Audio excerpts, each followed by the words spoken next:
اپنے خالق کی نشانیاں بھی اسے نظر آتی ہیں، مگر وہ اسے فور گرانٹڈ لیتی ہے، اپنا حق سمجھتی ہے، حالانکہ خود کسی کو اپنی نعمتوں میں سے ذرا سا بھی دینے کی روادار نہیں ہوتی، اور اگر کبھی دریا دلی کا مظاہرہ کر بھی لے تو یا تو احسان جتاتی ہے یا جس پر احسان کرتی ہے اس کی جانب سے اظہار تشکر کی خواہش مند ہوتی ہے۔ ہاں، مگر اس کے باوجود خود اپنے خالق کی کس قدر احسان مند ہوتی ہے یہ اس کے رویے سے صاف ظاہر ہوتا ہے۔ اگر وہ ذرا سا بھی خود اپنی ذات پر ہی غور کر لے تو اسے بخوبی اندازہ ہو جائے گا کہ دراصل انسان کی حقیقت کیا ہے۔ مگر چونکہ عام طور پر انسان من کی سنتا اور من کی کرتا ہے، اس لیے وہ خود کو مختار کل سمجھنے لگتا ہے، جب تک قدرت کی جانب سے اسے کوئی جھٹکا نہ دیا جائے، اور بعض اوقات تو یہ بھی لوگوں کے لیے ناکافی ہوتا ہے۔ خیر، تو ہم بات کر رہے تھے وقت کی، جو ہر انسان کے پاس لمیٹڈ ہوتا ہے۔ اب اسے خوبی سے استعمال کرنا ہی دراصل ہمارا امتحان ہے، جس پر پورا اتر کر ہی ہم اس دنیا اور آنے والے جہاں کے درمیان بیلنس کریٹ کر سکتے ہیں۔ ظاہر ہے جہاں ہم اپنی روز و شب گزار رہے ہیں، جس دنیا میں سانس لے رہے ہیں، جہاں ہمارا گھر ہے، فرینڈز اینڈ فیملی سرکل ہے، اسے ہم قطع نظر تو کر ہی نہیں سکتے، بلکہ کسی طور اسے اگنور نہیں کر سکتے۔ انفیکٹ یہ سارا سینیریو ہر شخص کو اس کے لحاظ سے قدرت کی طرف سے سیٹ کر کے دیا گیا ہے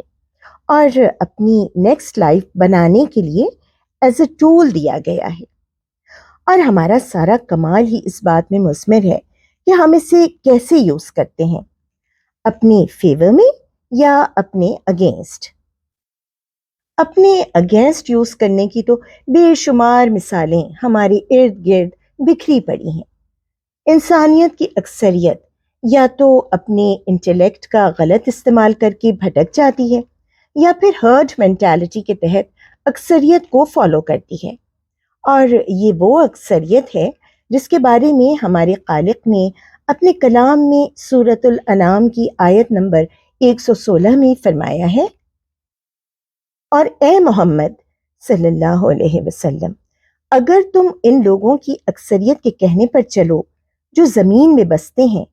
تو وہ تمہیں اللہ کے راستے سے بھٹکا دیں گے، وہ تو محض گمان پر چلتے اور قیاس آرائیاں کرتے ہیں۔ اگر ہم غور کریں گے تو ہمیں پتہ چلے گا کہ لوگ عموماً بنا کسی علم کے اپنے اپنے ذہن کے مطابق سوچتے اور عمل کرتے ہیں،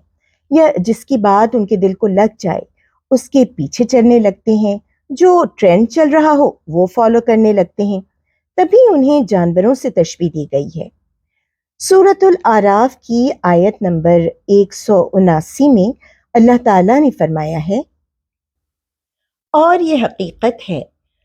کہ بہت سے جن اور انسان ایسے ہیں جنہیں ہم نے جہنم ہی کے لیے پیدا کیا ہے۔ ان کے پاس دل ہیں مگر وہ ان سے سوچتے نہیں، ان کے پاس آنکھیں ہیں مگر وہ ان سے دیکھتے نہیں، ان کے پاس کان ہیں مگر وہ ان سے سنتے نہیں۔ وہ جانوروں کی طرح ہیں بلکہ ان سے بھی زیادہ گئے گزرے۔ یہ وہ لوگ ہیں جو غفلت میں کھوئے گئے ہیں۔ اب قرآن میں ایسا کیوں کہا گیا ہے؟ انسانوں کو جانوروں سے کیوں تشبیہ دی گئی ہے بلکہ ان سے بھی گیا گزرا گردانا گیا ہے؟ ایک ایوریج آئی کیو لیول کا بھی اگر ایجوکیٹڈ انسان ہو تو وہ یہ ضرور سوچے گا اور اس پر غور و فکر بھی کرے گا۔ ایسا اس لیے ہے کہ جانور تو اپنی انسٹنکٹ کو فالو کرتے ہیں، تو اگر ہم بھی انہی کی طرح بیہیو کریں اور اللہ کی دی ہوئی ایڈیشنل نعمت یعنی انٹلیکٹ کو بروئے کار نہ لائیں تو یہ تو پھر اپنی ہی سپیشیز کے ساتھ زیادتی ہے نا۔ جانور اگر شکار کر کے کھاتا بھی ہے تو بقدر ضرورت، انسان کی طرح لالچی نہیں کہ ضرورت پوری ہو جائے تو ذخیرہ کرنا شروع کر دے، اپنے جیسے انسانوں کے ساتھ ظلم و جبر سے پیش آئے۔ جب وہ انسانیت کے معیار سے گرتا ہے تو پھر جانوروں سے بھی زیادہ ڈیگریڈڈ ہو جاتا ہے۔ تبھی اللہ تعالیٰ نے اسے اپنے آپے میں رکھنے کے لیے وقتاً فوقتاً اتنے انبیاء اور رسل بھیجے، اتنے احکام، اتنی کتابیں دیں، مگر انسان کا مسئلہ یہ ہے کہ وہ اس سب کے باوجود بھی خود پر کوئی قدغن لگانا یا کسی پابندی میں رہنا پسند نہیں کرتا۔ چلیے یہ تو آبویس ہے کہ بیسیکلی اسے جنت کے لیے کریٹ کیا گیا تھا، اس لیے اس کی فطرت میں انڈیپینڈنس کوٹ کوٹ کر بھری ہوئی ہے، مگر اسے اللہ کے دیے ہوئے فکر و شعور کو استعمال کر کے یہ بات بھی جاننا ضروری ہے کہ اللہ نے یہ آزادی، یہ اختیار اسے محدود دیا ہے اور اسے اپنی کسی نہ کسی مجبوری پر وقتاً فوقتاً کمپرومائز تو کرنا ہی پڑتا ہے۔ مثلاً انسان کا اس بات پر کوئی اختیار نہیں کہ وہ کب اور کہاں پیدا ہو جائے، اسے کون سی سرزمین میسر آئے، کیسے والدین اور کون سا خاندان ملے، کیا رنگ و روپ، کیسا بدن، کتنی صحت، اور ہاں سب سے اہم، دنیا میں کتنا وقت اس کے مقدر میں ہے۔ پھر اس کے علاوہ بھی بہت سے اختیارات اسے محدود ملے ہیں، مثلاً جیسے وہ ایک ٹانگ پر کھڑا تو ہو سکتا ہے مگر دونوں ٹانگیں اٹھا کر کھڑا نہیں ہو سکتا، چل سکتا ہے، دوڑ بھی سکتا ہے مگر طویل فاصلوں کے لیے سواری کا محتاج ہے۔ یہی احتیاج، یہی ریکوائرمنٹ اسے فضا میں اڑنے کے لیے درکار ہے۔ یعنی بہت سارے قدرت کے اصول و ضوابط، یعنی سائنٹیفک رولز اینڈ ریگولیشنز اسے دنیا میں غیر محدود نہیں بلکہ ایک حد تک اختیار دیتے ہیں۔ یہ اور بات ہے کہ انسان یہ اختیار بھی عموماً غلط استعمال کر جاتا ہے۔ اگر مکمل دے دیا جاتا تو جانے کیا ہوتا۔ تبھی باقی اختیار اللہ تعالیٰ نے جنت میں دینے کا ارادہ کیا ہے، جہاں متقی انسانوں سے وعدہ کیا گیا ہے کہ جو چاہو کہ ملے گا۔ تقویٰ ہی وہ معیار ہے جو انسان کو اور مخلوقات سے ممتاز کرتا ہے۔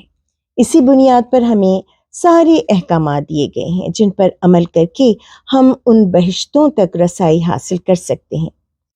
اور وقت ایک بیش قیمت اوزار کی طرح انسانوں کو عطا کیا گیا ہے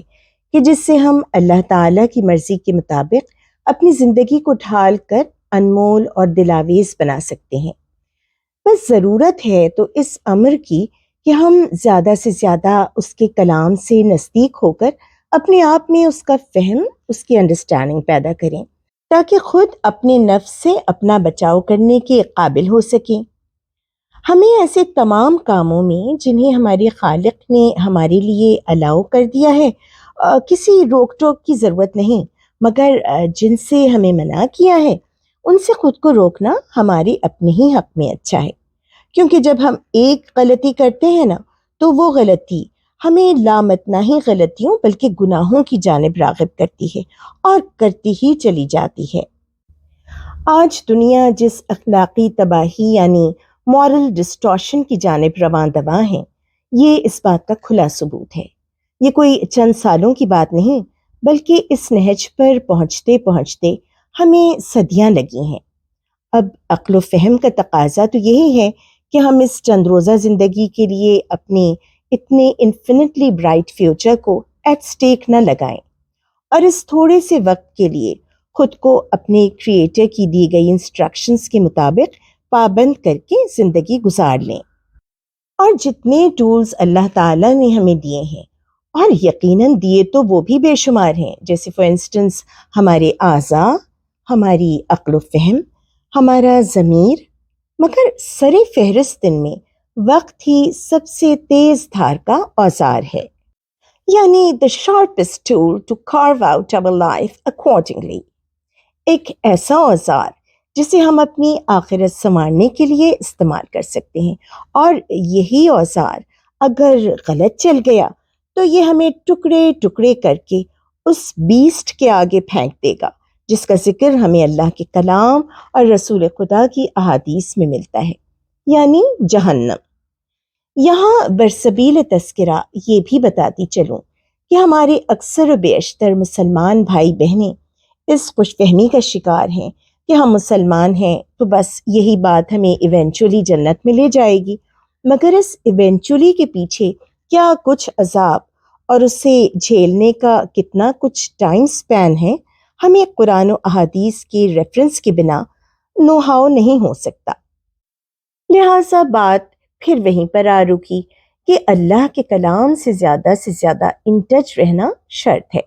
اور وہ بھی صرف زبانی کلامی نہیں، جس طرح ہمارے ہاں عام رواج ہے کہ بنا سمجھے بوجھے برکات اور جھاڑ پھونک کے لیے استعمال کیا جاتا ہے، اور عربی میں تلاوت کو کافی سمجھ لیا جاتا ہے، بلکہ اس کے سمجھنے سمجھانے، اپنے عمل کرنے، اپنے چھوٹوں کی تربیت کرنے کے لیے استعمال کیا جائے، اور حقیقت میں اسے پڑھنے اور سنبھال کر رکھنے سے زیادہ اس کا مقصد ہی استعمال کا ہے، ورنہ اللہ تعالیٰ اسے رسول خدا کے قلب مبارک پر نازل کرنے کی بجائے صحیفوں کی شکل میں ہی اتار دیتا کہ ہم اسے چوم چوم کر احترام سے رکھیں۔ دل پر اتارنے کا مقصد دل پر اثر ہے، اور دل پر اثر اسی وقت ہونے کے چانسز ہوتے ہیں جب کچھ سمجھ بھی آئے۔ یہ تو اللہ کا ایک ایسا انسٹرکشن مینول ہے جو ہمیشہ ہمارے سائڈ ٹیبل پر ہونا چاہیے، جہاں کسی مسئلے پر استفادے کی ضرورت ہو، and whenever we need to look into it, it's available۔ تو آئیے آج سے ہم کوشش کریں کہ زندگی چاہے جتنی بھی اٹریکٹیو شکل میں ہمارے سامنے آئے، ہم اس کو برتیں گے تو اللہ کی مرضی سے، اسی کی ہدایات کے مطابق۔ So let's sharpen our tool, تاکہ یہاں کی بھلائیوں اور نعمتوں کے علاوہ بھی ہمیں ہمیشگی کی نعمتیں اور بھلائیاں میسر آ سکیں، for ever and ever and ever again. اللہ نگہبان۔